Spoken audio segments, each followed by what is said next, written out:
మళ్ళీ సంవత్సరం నాడు వీళ్ళందరినీ వ్యాపారానికి తండ్రి పంపించాలి. ఇప్పుడు ఎవడిని పంపిస్తారు చెప్పండి? 25కి 50 తీసుకొచ్చిన వాడిని, ఒరే నాయన నీకు ఇప్పుడు 50,000 ఇస్తాను, లేకపోతే 1,00,000 రూపాయలు ఇస్తాను, నువ్వు వ్యాపారానికి మళ్ళీ వెళ్ళరా అని పంపిస్తాను. నష్టపెట్టుకొచ్చాడు చూడండి, ఏమీ లేకుండా మొత్తం 25,000 పోగొట్టుకొచ్చాడు. వాడిని వద్దురా నాయన, నువ్వు ఇంట్లో పడుండు, నీకు ఇంకా వ్యాపారం వద్దు, ఏమొద్దు, ఇక్కడ కూర్చోండి. మన తండ్రి మనందరినీ ఇంత కర్మ ఇచ్చి నాయన వ్యాపారానికి పోండ్రా అని ఆదానం ప్రధానమే కదా. ఇక్కడ వ్యాపారమే చేస్తున్నాం మనం. కొంత ఇస్తున్నాం ప్రకృతికి, కొంత ప్రకృతి నుంచి తీసుకుంటున్నాం. పంపించాడు. మనం కర్మని ఇంకా పెంచి ఇంకా పెంచి ఇంకా పెంచి ఒక జన్మ కర్మ ఇచ్చి పంపిస్తే 4 జన్మలకు కర్మ సంపాదించుకొని మళ్ళీ మనం వెనక్కి వెళ్ళామనుకో, వీడు బాగానే వ్యాపారం బాగా చేసే కొడుకు వీడు, వీడిని మళ్ళీ మళ్ళీ పంపిద్దామంటాడు. ఇక్కడ కర్మంతా తగలబెట్టుకుని భవారణ్య కుఠారిక తగలబెట్టుకుని పోయినాననుకో, ఆయన లాభం లేదురా, నీలాంటి వాడు ఏమీ ఓ పైసా కూడా పనికిరాడు, కర్మంతా కాలబెట్టుకుని వచ్చేసావు, వాసన క్షయం చేసుకుని, ఇంకా నువ్వు మళ్ళీ జన్మకెళ్తే ప్రయోజనం తెలితే కొంపలోనే పడుండు అని తన దగ్గరే పెట్టుకుంటాడు కదా.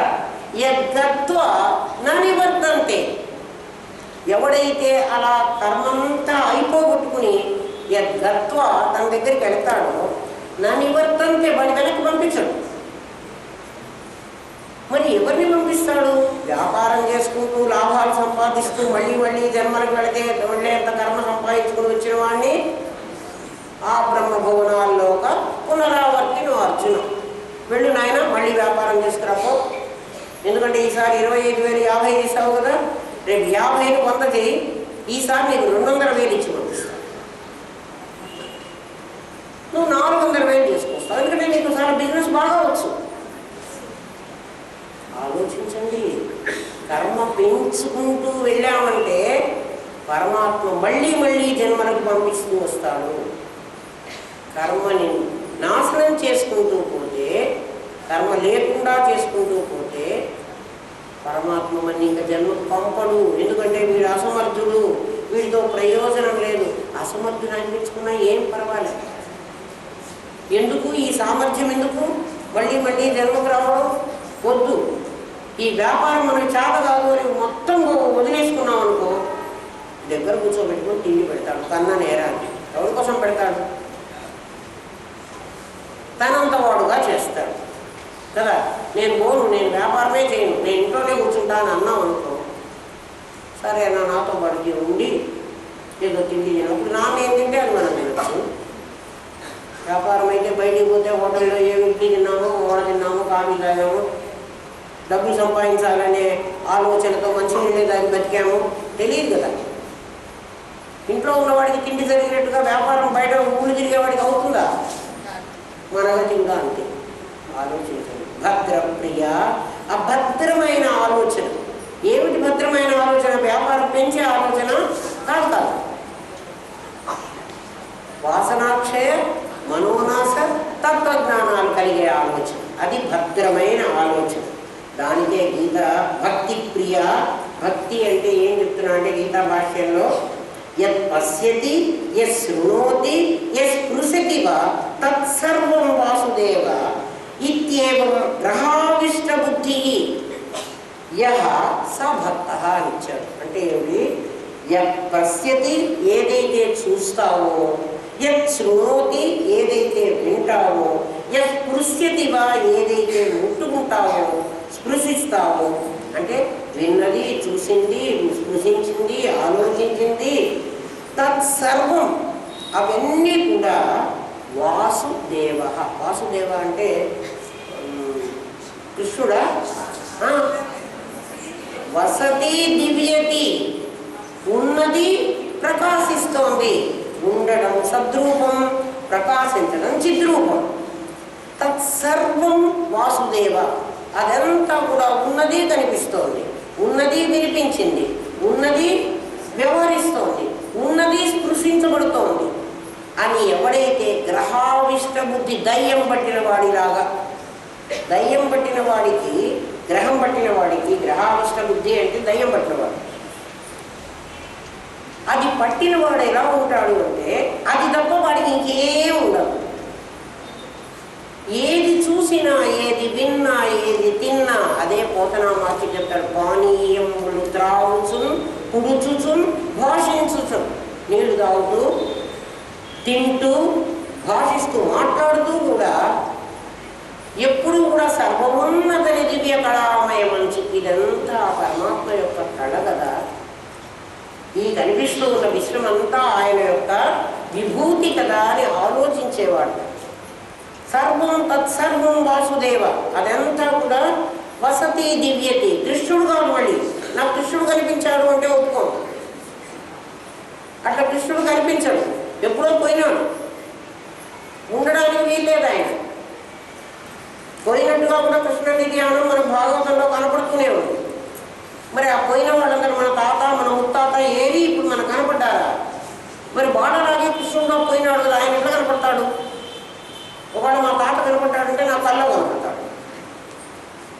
కృష్ణుడు కూడా కళ్ళలో కనపడతాడు. లేదండి నాకు నిజంగా కనపడ్డాడు. నిజంగా ఎక్కడ కనపడ్డాడు? ఏ కృష్ణుడు కనపడ్డాడు? బొమ్మ కృష్ణుడు కనపడ్డాడు. నేను ఊహించిన కృష్ణుడు కనపడ్డాడు కదా. వసతి దివ్య, ఉండటము, ప్రకాశించటము, అవి రెండే పరమాత్మ లక్షణాలు. యస్యతి యశృణోతి, ఏది వింటావో, ఏది చూస్తావో, ఏది దృశ్యతి, అవన్నీ కూడా పరమాత్మ యొక్క స్వరూపమే అని గ్రహావిష్ట బుద్ధి యః స భక్త. భక్తుడు అన్న పదానికి అర్థం అది. ఆయన డివోటీ అండి. డివోషన్ ఏమీ లేదు ఇక్కడ. ఏదో ఓ గంట కూర్చొని భజన చేస్తే అది డివోషన్ కాదు. నేను భక్తుణ్ణి అని నామాలు పెట్టుకుంటే డివోషన్ కాదు. నామాలను నేను అడ్డం చూపిస్తున్నా, నిలువు నామాలు కూడా. అంటే శైవులు కానీ, వైష్ణవులు కానీ, లేక ఇంకేదైనా చుక్క పెట్టుకునే వాళ్ళు కానీ, సిలువ వేసుకునే వాళ్ళు కానీ, ఏదైనా ఇదంతా నేను ఇంత వాణ్ణి అని 10 మందికి ఎగ్జిబిట్ అవ్వడం కోసం చేస్తున్న వ్యవహారమే. కానీ నా బుద్ధి, భక్తి ఎక్కడ ఉండాలంటే నీ లోపల ఉండాలి. నీకు ఏది చూసినా ఆ భావమే కలగాలి. ఎవరి కోసమో కాదు, మన కోసం మనం చెయ్యాలి. ఏమిటి మన కోసం? మళ్ళీ జన్మిస్తానేమో, రేపే చచ్చిపోతానేమో, చస్తే మళ్ళీ ఇది నేనంతా చేయడానికి నాకు వీల్లేదు, ఈ శరీరంతోనే నేను చెయ్యాలి అని ఆలోచిస్తే అప్పుడు నువ్వు భక్తుడు. అంతేగాని ఊరికి నేను భజన చేసేవాడు, జోడు కొట్టేవాడు, తెల్లవారి నగర సంకీర్తనలు చేసేవాడు, వీళ్ళంతా భక్తులని పరమాత్మ చెప్పలేదు. వాడు భక్తులు కాదు. మేము భగవంతుడికి భక్తులము అని చెప్పి వీళ్ళు వ్యవహారం చేస్తున్నారు. అది నిజంగా భక్తి కాదు, అది పారవస్యం కానే కాదు. జాగ్రత్తగా ఆలోచించండి. ఆవిడికి భక్తి ప్రియ, భక్తి గమ్య, భక్తి వశ్య, భయాపహ.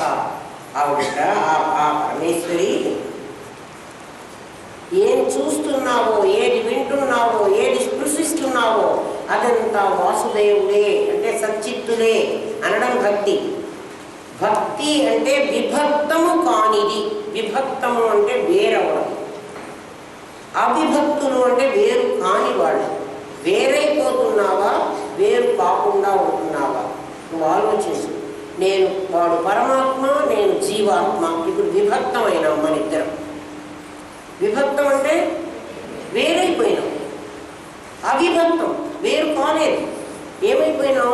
ఒకటిగానే ఉన్నాం. అంటే జీవాత్మగా ఉన్నామా, పరమాత్మగా ఉన్నామా? నువ్వు జీవాత్మ అని ఎప్పుడైతే అనుకుంటావో నీకంటే ఎదురుగా పరమాత్మ ఉంది తీరుతావు. ఎదురుగా అంటే ఇక్కడ నాకు ఎదురుగా ఉంటాడు కదండి, నేను వాడితో బాగా మాట్లాడుతూ ఉండొచ్చు కదా. కాదు కాదు. వాడు నువ్వు ఎప్పుడైతే నువ్వు కాదు అనుకున్నావో, అంటే నేను వేరు వాడు వేరు అన్నావో, వాడు అక్కడ కూర్చుంటాడు 60 అది వాడి ప్లేస్. ఒకసారి ఆలోచించండి, బుద్ధి ఉపయోగించండి. ఏమిటంటే బైబిల్లో కూడా చెప్తాడు, పరమాత్మ ఈ లోకాన్ని సృజించాడు. సోమవారం నుంచి మంగళవారం, బుధవారం వరుసను అన్నీ సృజించి ఆదివారం నాడు ఇంత రెస్ట్ తీసుకున్నాడు. ఆయన అలసిపోయాడు.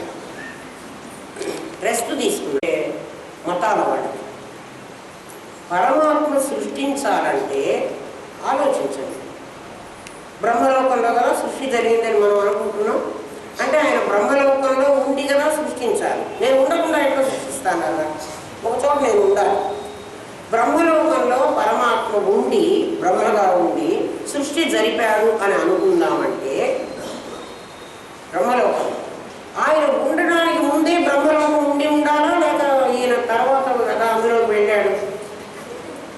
వైకుంఠపురం ఉంటే వైకుంఠపురంలో ఆ మూల సౌధంలో ఆ మందారవనాంతరం అమృత సరస్సు ఇందుకాంతోపరోత్పల పర్యంకము రమా వినోది ఎస్టాబ్లిష్ అయి ఉంటే కదా నేను అందులోకి వెళ్ళాలి.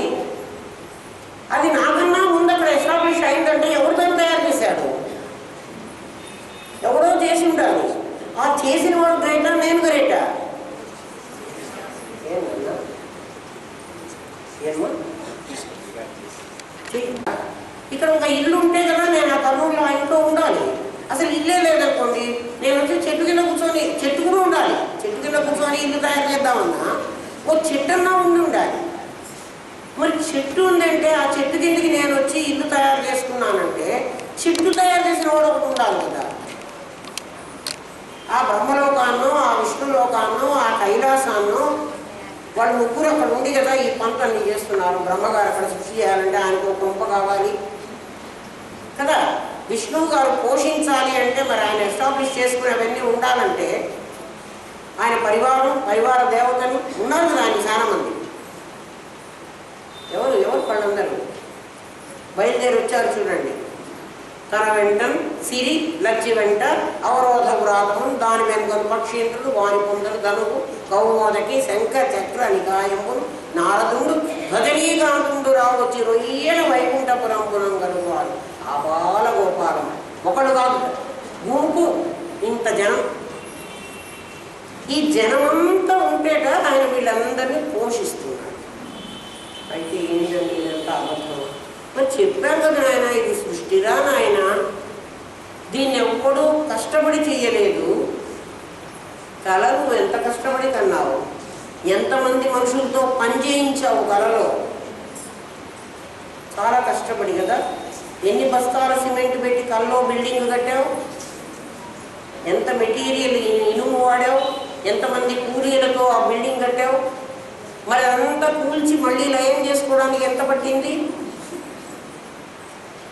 సెకండ్స్లో బిల్డింగ్ తయారైంది, సెకండ్స్లో కళ అంతా కరిగిపోయింది. నీ కళకు నువ్వు ఎలాంటి సృష్టికర్తవో ఈ ప్రపంచానికి అంత పరమాత్మ అలాంటి సృష్టికర్త. ఆయన సృష్టి చేయలేదు. కలగని అలిసిపోయినావా?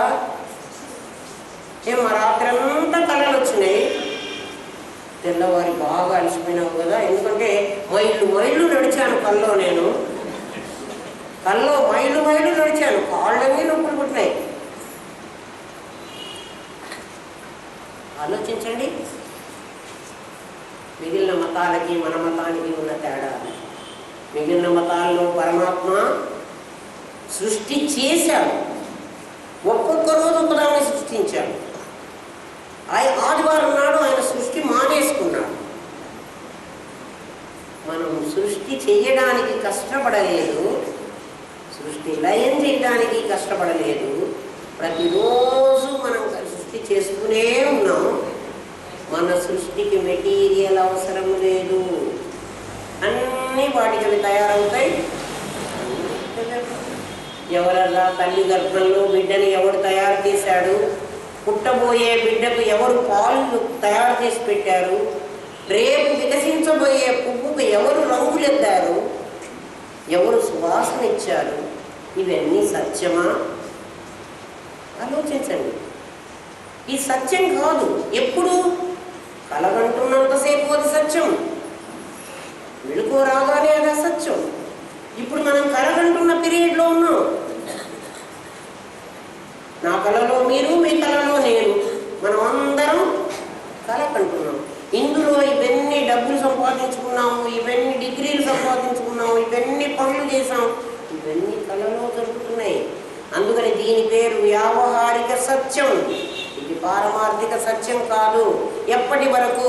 నాకు మెళుకు వచ్చేదాకా. నాకు మెళుకు ఎప్పుడు వస్తుంది?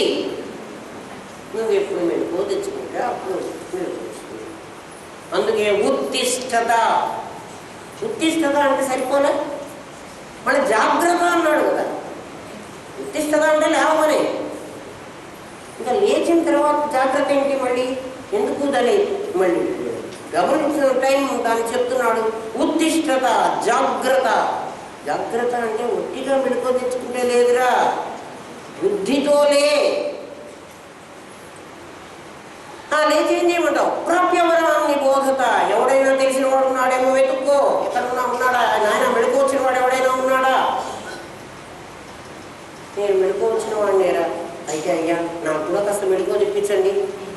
నేను నిద్రలో పడి చచ్చిపోతున్నాను, కలగలేక, గురకలు పెట్టలేక, కలలో ఏడుస్తున్నాను, కలలో నవ్వుతున్నాను.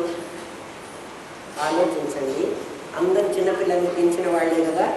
మన ఇంట్లో 3 నెలలు 5 నెలలు ఇంకా 3 నెలల లోపల అట్లా చిన్న పిల్లలు ఉంటే వాళ్ళు పడుకొని ఉంటారు కదా. ఆ చిన్న బిడ్డలు వాళ్ళు నిద్రలోనే నవ్వుకుంటూ ఉంటారు. నిద్రలోనే పెద్దగా ఏడుస్తారు. ఎందుకు ఏడుస్తున్నారు, ఎందుకు నవ్వుతున్నారు వాళ్ళు ఆలోచించండి. ఏమైంది? వాళ్ళకి ఆ నిద్రలో కొంచెం మెళుకు వచ్చింది. ఆ మెళుకువలో అయ్యో వచ్చి ఈ జీవత్వంలో నేను పడ్డానే అని ఏడుస్తారు. పడ్డా పర్వాలేదులే, మానవ జన్మే వచ్చింది, నేను ఎలాగోలా తెలుసుకుంటాలే. ఎవరాన్ని బోధత, ఎవరి దగ్గరికన్నా వెళ్ళి నేను ఎలాగైనా కనుక్కుంటాలే, ఏం పర్వాలేదు అని మళ్ళీ నవ్వుకుంటాను. తెలియని పిచ్చివాళ్ళు అంటారు కదా, తెలియని పిచ్చివాళ్ళు. మీ అమ్మ నాన్న నేను ఎత్తుకుపోతాను అని దేవుడు వాళ్ళతో చెప్పాట, అందుకు వాడు ఏడ్చాట. లేదు మీ అమ్మ నాన్న నీకే ఇస్తాడు. వాడికి అమ్మ తెలియదు, నాన్న తెలియదు, వాడికి ఏం తెలియదు. ఎప్పుడు 3 నెలల లోపల పిల్లలు చెప్తున్నాను నేను. వాడు ఏడవడం, వాడు నవ్వడం మనందరికీ తెలుసు. వాడు ఎందుకు నవ్వాడో ఎందుకు ఏడ్చాడో మనకు తెలియదు. ఉత్తిష్టత, జాగ్రత్త. అప్పుడు అమ్మ వెంటనే ఏం చేస్తుంది? ఆ పిల్లవాడు అట్లా ఏడుస్తున్నాడు అనుకో నిద్రలో, తల్లి వెంటనే వాడి దగ్గర తీసుకుని వాడి వీపు నిమురుతుంది. నాయన నేనున్నా, నువ్వు భయపడక్కర్లేదు. ఏమిటి ఎందుకు నేనున్నానంటుంది? వాడు నేను జీవత్వంలోకి వచ్చానని ఏడుస్తున్నాడు. వాడికి ఏడుపు అది కారణం. లేదు నువ్వు జీవత్వంలోకి రావక్కర్లేదు, నేను నీకు గైడ్ చేస్తాను, నిన్ను గైడ్ చేస్తాను, నిన్ను బ్రహ్మత్వం వైపు నేను పంపిస్తాను. ఈమెకే తెలియదు, ఈమె పంపిస్తాను. కానీ అమ్మ ఎత్తుకుంటుంది, వాడి వీపు నిమురుతుంది కదా. వాడి వీపు నిమిరి నువ్వేం భయపడక్కర్లేదంటుంది. ఉత్తిష్టత, జాగ్రత్త, ప్రాప్యవరాన్ని బోధత. ఎవడో మెళుకుతున్నవాడు ఉంటాడా నాయన ఈ ప్రపంచంలో? వాడిని నీ కోసం నేను పెట్టాను అక్కడ, వాడి దగ్గరికి పో. వాడు నిన్ను మెళుకు రప్పిస్తాడు. నువ్వు లేస్తే సరిపోలే, నువ్వు మెళుకువ తెచ్చుకో. ఉత్తిష్టత, జాగ్రత్త 2 పదాలు ఉపయోగించాడు. మెళుకువ తెచ్చుకో. లేకపోతే నిద్ర వస్తే మళ్ళీ కల తప్పదు. నిద్రలో నిద్ర తప్పదు. జాగ్రత్తగా ఆలోచించు. భద్రప్రియ, భద్రమూర్తి, భక్త సౌభాగ్యదాయిని. భక్త సౌభాగ్యం అదిట. భక్తులకి సౌభాగ్యం ఏమిటి అంటే, ఎవడు భక్తులు? యస్పృశతి యశృణోతి.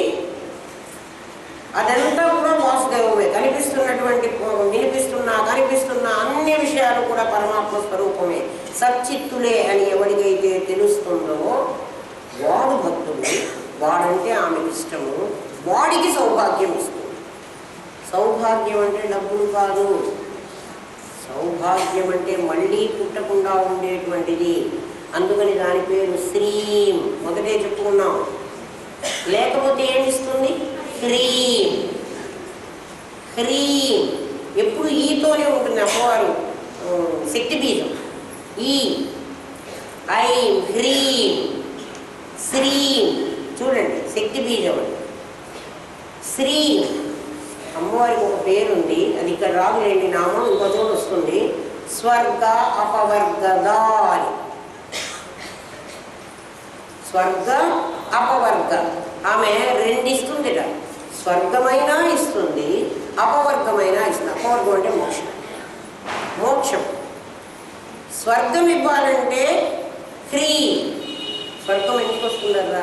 క్రీ అంటే భౌతికమైన సంపద. భౌతికమైన సంపద నాకు ఎప్పుడు వస్తుంది? పుణ్యం ఉంటే వస్తుంది.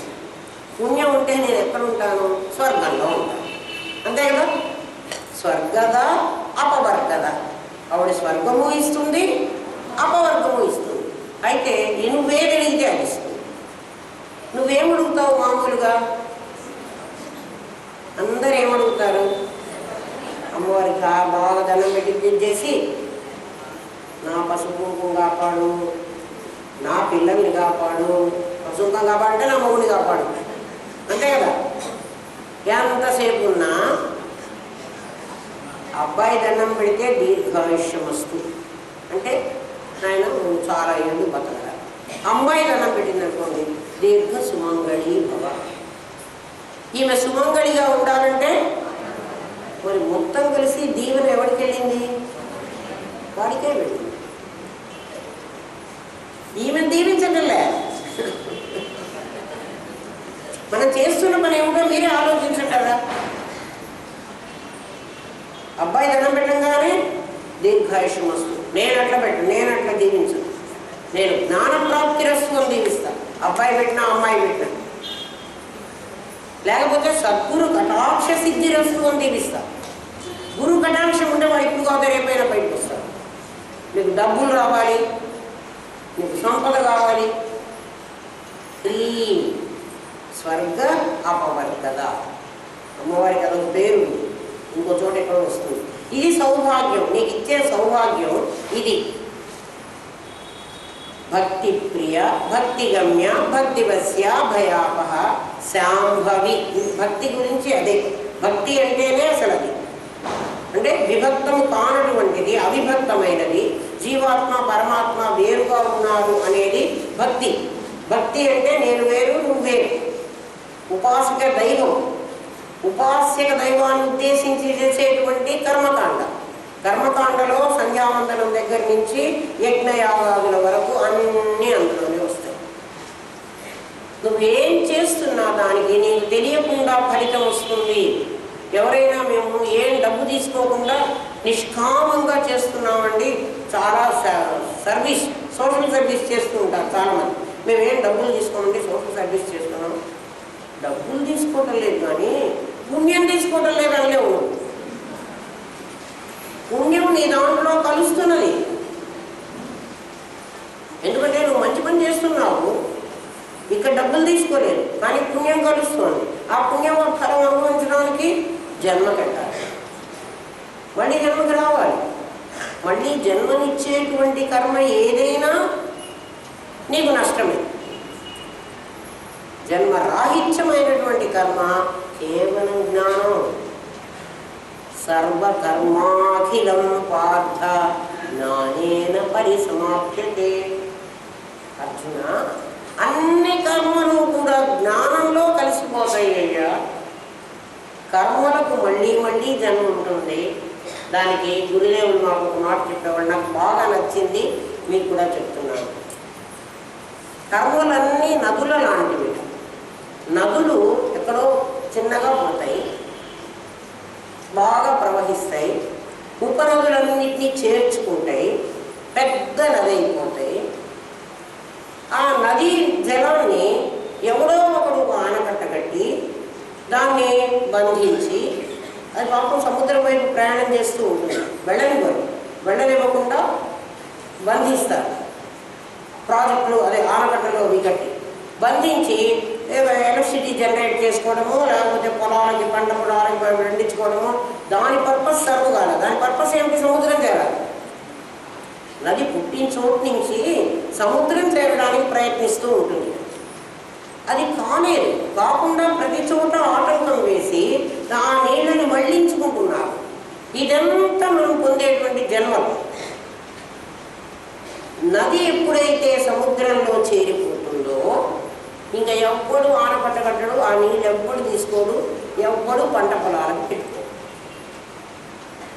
ఆలోచించండి, నది సముద్రంలో చేరాలి. లేకపోతే నదిగా ఉంటే ఇంకే తప్పదు. ఈ జన్మలు తప్ప, ఇది తప్పదు. నదిగా ఉండకూడదు, సముద్రంలో చేరాలి. మనమందరం ఈ భక్తి ఏం కావాలంటే సర్వకర్మలు కూడా నువ్వు కర్మ చెయ్యి, ఉపాసన చెయ్యి, నదిగానే ఉంటావు. సర్వకర్మాఖిలం పార్థ జ్ఞానేన పరిసమాప్తి. ఎక్కడికి పోతే ఈ నది తప్పించుకుంటుంది, మళ్ళీ మళ్ళీ జన్మలకు వెళ్లకుండా. నదీ జలం సముద్రంలో చేరాలి. సముద్రంలో చేరితే ఏమవుతున్నది?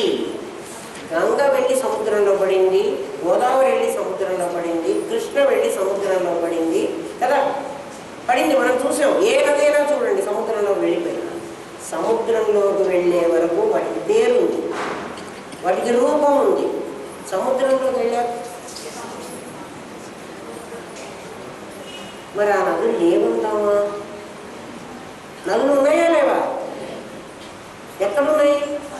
సముద్రంలో ఉన్నాయి. ఎలా ఉన్నాయి? సముద్రంగా ఉన్నాయి. నది సముద్రం అయిపోవాలి. అట్లా కర్మ ఉపాసన అనేటువంటివి రెండూ కూడా జ్ఞానం అయిపోవాలి. జ్ఞానం అయిపోతే, జ్ఞానం అయిపోవాలంటే మీరు ఏం పోవాలి? నామరూపాలు పోవాలి. నామరూపాలు దేని వల్ల వస్తున్నాయి? నామరూపాలు దేని వల్ల వస్తున్నాయి? కర్మ వల్ల వస్తున్నాయి. కర్మ మళ్ళీ చేస్తే ఏమొస్తాయి? నామరూపాలే వస్తాయి. జ్ఞానం కలిగితే ఏమవుతుంది? ఎప్పుడు జ్ఞానం కలుగుతుంది? నామరూపాలు వదిలేస్తే జ్ఞానం కలుగుతుంది. భయపడాల్సిందేముంది? నేను నామరూపాలు వదిలేయాలి. నేను ఫలానా పేరు గలవాడిని, ఫలానా దేహం గలవాడిని. దేహము పేరు రెండు నేను కానప్పుడు ఎందుకు వాడితో సంబంధం నాకు? అది వదిలే, నువ్వు సముద్రంలోనే ఉంటావు. కృష్ణా నది, గోదావరి నది సముద్రం వదిలిపెట్టి ఎక్కడికి పోలేదు. కృష్ణ నీరు, గోదావరి నీరు ఎక్కడున్నాయి? సముద్రంలో ఉన్నాయి. కృష్ణగా గోదావరిగా ఉన్నాయా?